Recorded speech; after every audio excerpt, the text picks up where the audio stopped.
Good evening from New York. I'm Chris Hayes. Almost 100 million Americans gathered last weekend to watch the NFL Conference Championships, 3 times as many as watched last night's State of the Union. And tonight, the most profitable sports league in America, one of the largest media enterprises we have, faces yet another crisis.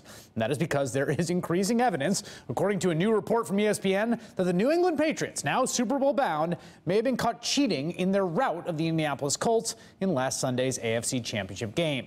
According to the report, nearly all of the game balls on the Patriots side were underinflated. From ESPN's Chris Mortensen, quote, the NFL has found that 11 of the New England Patriots' 12 game balls were inflated significantly below the NFL's requirements, league sources involved and familiar with the investigation of Sunday's AFC Championship game told ESPN.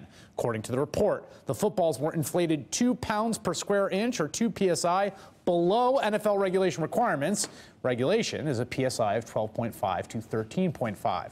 And while underinflated footballs are often favored by both the players who catch them and the quarterbacks, like Patriots quarterback Tom Brady, there is no reporting thus far about who may have altered the footballs, or even whether they were properly inspected in the first place.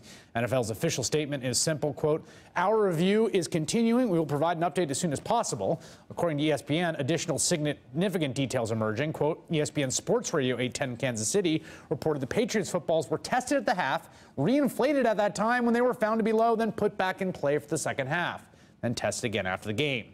The report did not reveal the results of the test following the game. All of the balls the Colts used met standards, according to the report. Bear in mind, the tactile quality of the football, the lengths teams go through to get those footballs that are quarterbacks lightning within the rules, is well known. Like this fascinating New York Times story from last season, quote, a new ball despised for its sheen and waxy gloss is as popular as a late hit. For every NFL game, each team has 12 to 20 balls. It is meticulously groomed and prepared according to the needs of its starting quarterback. Indeed, back in November 2011, none other than Tom Brady himself told WEEI Radio he prefers underinflated footballs. Quote, when Gronk scores, he spikes the ball and he deflates the ball. I love that because I like the deflated ball, but I feel bad for that football because he puts everything he can into those spikes. Brady, of course, referring to tight end Rob Gronkowski. You may recall that 2 days ago, Brady himself laughed off the idea that footballs in the AFC Championship game were underinflated. Did you get the sense that you were able to grip the ball better than the Colts last night? Would you care to weigh in on that? I think I heard it all at this point. So, oh God, that's the last of my worries. Yeah. You know what? I don't even respond to stuff like this. So among the many questions is this one. Did a common practice of allowing each team to get footballs ready, their own footballs, without breaking NFL rules, devolve into rule-breaking deflation cheating? And just what the heck else have the New England Patriots been up to? Joining me now, Charles Pierce, writer-at-large at Esquire magazine, author of Moving the Chains, an entire book about Tom Brady and the pursuit of everything. So this is what I said when this story first happened. I said, I will believe any allegation against Bill Belichick because of what we found out during Spygate when it turned out the Patriots were taping practices of other teams. They ended up paying a fine. They gave up a draft pick. This does not surprise me at all.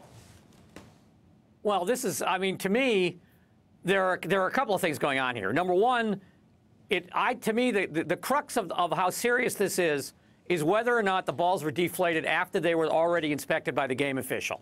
If that happened, then the New England Patriots are in a lot of trouble. Right. To me, that is when I will start taking this story as seriously as a lot of other people are. What do you mean taking it seriously? It's not like we're leading with the story tonight, Charlie. I would have loved to have sat in on the cram session you had with the staff to learn about how the NFL handles football. Oh, we are deep. We are deep in the balls rule book. Believe me. Which is by the way, for a multi-bazillion-dollar enterprise, truly a stupid way to handle it. Yes, the self-regulation in which each team brings them themselves and they have to inflate them to the proper amount. Well, not just that, but the teams hire the ball boys on the ball people, I guess, on the sidelines. Hire them yourself, NFL. Right. I mean, it's boutonniere money for you. So the other part of this, right, is that you have a situation in which people perceive. I mean, I came away from, last night when this broke that it looked like this actually happened. I was running around everyone because we were doing the State of the Union thing, saying that Bill Belichick is the Dick Nixon of sports. I mean, the guy just Nixon did not need to break into Watergate to beat McGovern. He absolutely destroyed him. He was a political mastermind, even above his dirty tricks, and yet there was no boundary in his mind between things that were fair game and things that weren't fair game. Yeah, I think there's a lot of conflation with Bill Belichick of cheating with gamesmanship.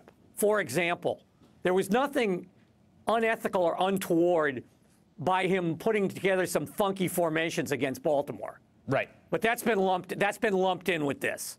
Okay?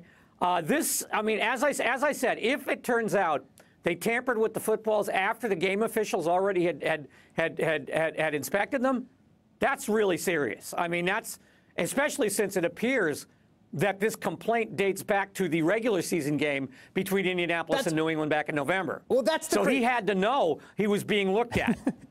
That's the craziest thing is that the Colts apparently complained about this. I saw one report that the member of the Colts secondary who picked off a pass, I think it was late in the first half, was the one who reported it here. And then to me, it also makes me wonder, like, what kind of stuff is going on at the edges or outside of our view that is like Spygate or that is like this that we just haven't gotten hip to yet. Well, I think a blessed relief in some ways for the NFL because it's a scandal that doesn't involve the destruction of the human body. That's right. Or any kind of violence. This is corking the bat. This is Gaylord Perry with Vaseline under his baseball cap. Yeah, Roger Goodell is happy to have happy to go before the cameras and take tough questions about deflated balls rather than traumatic brain injury and domestic violence. Well, yeah, I think that's probably true, but I think given his absolutely pathetic performance in those two areas early this season, I think he might come down very severely on the Patriots over this, just to demonstrate his basic integritude. Well, he can't. The thing is that he can't do anything in the next 2 weeks, and yet this is going to be the only. Well, in theory, he can do anything he wants. Right, but you think he's going to do something in the next 2 weeks? Except forfeit the game, which is one of the proposals that's floating around out there. Right. My feeling is that they won't rule on this until after the Super Bowl, which I will guarantee you. If every journalist in America should go to Super Bowl Media Day just once, because it's an extraordinary gathering of absolute crazoids. Yes. You will be sitting there in front of Russell Wilson, and behind you somebody will ask him a fairly involved question about his nutritional regime, and you'll turn around and it will be a guy dressed as a carrot. Charlie Pierce, thank you very much. Thanks. All right, while not claiming any kind of football deflation tactic would throw last Sunday's game that badly, the Colts lost 45-7. Indianapolis Colts fans are still looking for action from the NFL. I believe, it's just another one of those Patriots gimmicks, one of the Bill Belichick swindles. But I don't think there's any question that Roger Goodell, Commissioner Goodell, and the entire league administration is going to be under the microscope in determining how they're going to move forward on this. They're cheaters, and they should be punished for it. Earlier today, NBC sports analyst Ross Tucker, former NFL offensive lineman with the Patriots, and NBC sports analyst Hines Ward, former wide receiver for the Pittsburgh Steelers, gave me their reaction to the news. Well, it's about the integrity of the football game. And anytime someone uses some way, some form or fashion to gain an advantage on the football field, you're breaking the rules. It's called cheating. So that's why it's a story. You never want to affect the integrity of our football game. Ross, do you imagine there'll be any sanction if, in fact, they're found guilty of doing this on purpose? Yeah, I think there'll be serious sanctions. I think there should. I mean, this is now a pattern of behavior. This is a second offense, and evidently, you look back at Spygate, Belichick was fined, they lost draft picks.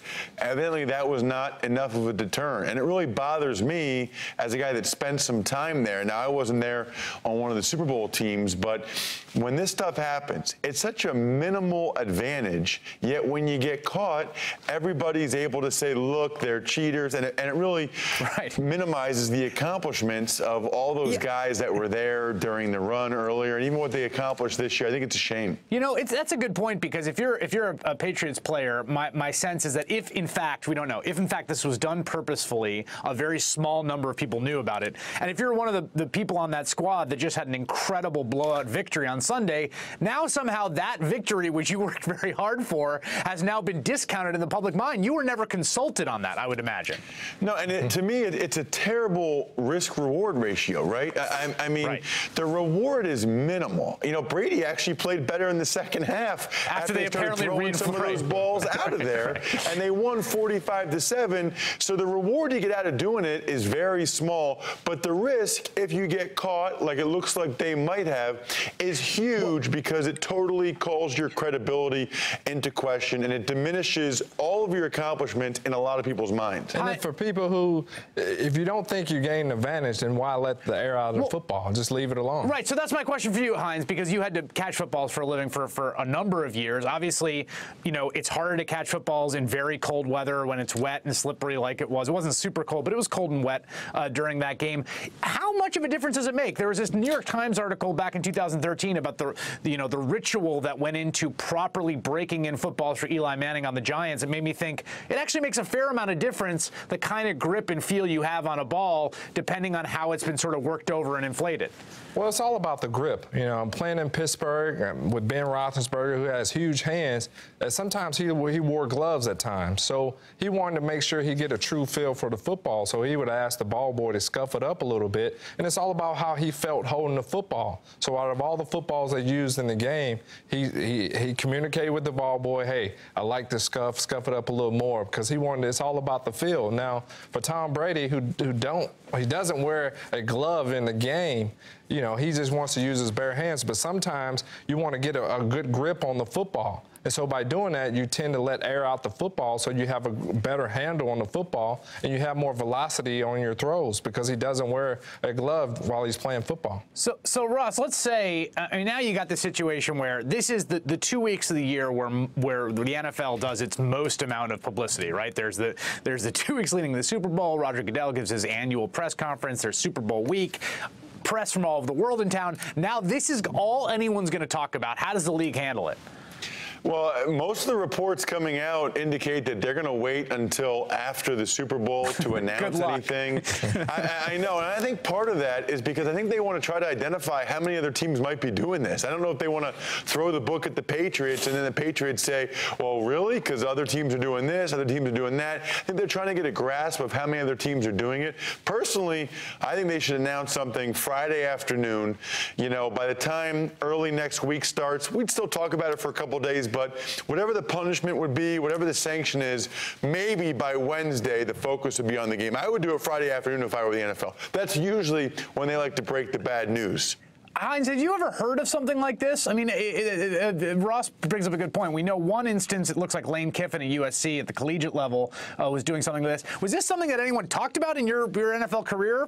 No, not at all. And normally it's about the quarterback, because he touches the football every he's play. The one. Right. He's the guy. So he has to have a good feel of the football while he's in the pocket and throwing the passes. But I look at what, you know, to piggyback off Ross, this is a distraction. And, you know, this is that week that you have to really put in your game plan and really get the true preparation that you need, because when you go down to Arizona next week, you're going to have distractions throughout the day. You're going to be asked about this, what happened, who did it, why they did, you know, why they did the whole thing. And it can't be good for the Patriots to be on the cusp of the Super Bowl, to be worrying about about the deflated football.